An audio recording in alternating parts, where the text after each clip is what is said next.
Look at that. And so before we get the blower started and going, we always want to make sure we're wearing our safety gear. Earplugs. First of all, earplugs. I got my glasses. I'll put those on in a second here once I get my earplugs in. And I think I did show in another video.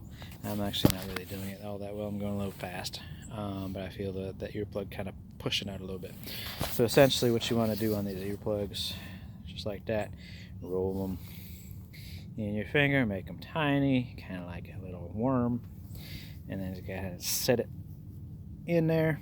You might have to twirl it around. That one was a little bit harder to get in, but go ahead and get it in your ear canal. Obviously, you don't want to push it too hard, too far in there, because you could do damage. But you want to get it in the ear canal, and then once it's in there, you do want to hold it for about, I think, 20-30 seconds is what they recommend, because what tends to happen is they'll push out. Obviously it's a little colder right now. It's actually not too bad today.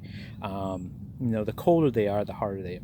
So the much harder they are, and it takes a lot longer for them to actually work properly. So keep those in the trucks, and that way they're not as hard and a little bit easier to put in your hair. So that's there. I'm going to go ahead and put my glasses on. Those are the two biggest pieces of equipment, that safety equipment and safety gear that we need on the blower.